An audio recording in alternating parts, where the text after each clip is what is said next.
Prior যেটা condition হচ্ছে যে পলিটিক্যাল স্ট্যাবিলিটি, যেটা আমরা গত এক বছর থেকে এটা একটা এক ধরনের বিরূপ অবস্থা দেখেছি এবং যার কারণে বিশেষ করে শিল্প কারখানাগুলো এখন তো একটা পরিসংখ্যান আছেই যে প্রায় 243টা এবং ছোট বড় কারখানা কিন্তু এখন ক্লোজড।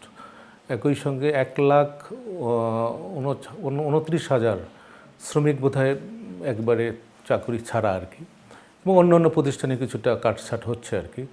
এটা একটা যেমন বিষয়। আর যেটি বললেন যে আমাদের যে বিনিয়োগের যে অবস্থাটা, সেই বিনিয়োগের অবস্থাটাকে এই যে আস্থাহীনতা প্লাস অনেক ব্যবসায়ী তার মানে ব্যবসাটা গুটাই ফেলছে কিংবা কমাই দিছে, এটা একটা বিষয় আছে। যুবক একটু দেখছেন কি না কয়েকদিন আগে প্রক্টর আর গ্যাম্বেলস তাদের ব্যবসা কিন্তু কী কারণে গুটাই ফেলছে, এটা বিশাল একটা কিন্তু আমাদের এখানে ব্যবসা ছিল, গুটাই ফেলছে এবং বড় বড় প্রতিষ্ঠান কিন্তু ব্যবসার গতিটা কমাই দিয়েছে। এটা একটা বিষয়, বিনিয়োগের কাছে বিনিয়োগের জায়গায় কিন্তু একটা বড় ধরনের ধাক্কা আছে এবং সেটা রিভাইভ হচ্ছে না। এবং এটা একটি কারণ আমি মানে মিডিয়াতে বলি যে আমাদের যে মনিটারি পলিসি, এটা মনিটারি পলিসি এত স্ট্রিক্ট পলিসি নেওয়া হয়েছে, এখন এটা এখান থেকে রিল্যাক্স করা উচিত। যেমন প্রায় 10% হচ্ছে আমাদের নীতি সুধার, এখন কিন্তু বিনিয়োগকারীরা কিন্তু এটা 14, 15, 16 করে নিতে চাচ্ছে না, নিচ্ছে না। তাহলে বিনিয়োগ কিন্তু কমে গেছে, বিনিয়োগ না হলে কর্মসংস্থান হচ্ছে না। এবং আরেকটা হলো যে মূল্যস্ফীতি বাড়ার কারণে মূল্যস্ফীতি কিছুটা কমেছে আবার বাড়ছে, সেখানে কিন্তু মানুষের ভোক্তা ব্যয় যেটা সেটা কিন্তু কমে গেছে। কারণ আমাদের জিডিপির বড় একটা কম্পোনেন্ট হচ্ছে সি, হ্যাঁ, সি মানে কনজামশন ব্যয়, সেটা কিন্তু কমে গেছে। ইনভেস্টমেন্ট হচ্ছে না, গভর্নমেন্ট এক্সপেন্ডিচার হচ্ছে না। গভর্নমেন্ট এক্সপেন্ডিচার বড় বড় মেগা প্রজেক্ট ছিল আগে, সেখানে নাই, এখন তো পুরোপুরিভাবে বন্ধ, প্লাস কিছু কিছু ছোটো ছোটো প্রজেক্ট নিচ্ছে আর কি। প্লাস এক্সপোর্ট ইম্পোর্টের যেটা একটু ছিল, মানে ইতিবাচক ধারায় ছিল, প্লাস রেমিটেন্স, এই দুটো বলতে পারি যে ইতিবাচক ধারায় ছিল। কিন্তু ট্রাম্পের যে কি বলে যে শুল্ক নীতি, সেই শুল্ক নীতির ফলে কিন্তু গত 2 মাসে আমাদের কি বলে এক্সপোর্ট কিন্তু কমে গেছে। এবং প্লাস আমাদের যে ডাইভার্সিফাইড যে এক্সপোর্টের কথা বলা হচ্ছে, সেটা কিন্তু সেই পর্যায়ে এখনও যায়নি।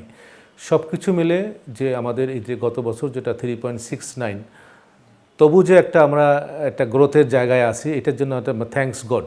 এবং এটা বাড়বে বলে আমি জানি না। একটা আমার প্রায়োরিটি হচ্ছে যে political stability is a must.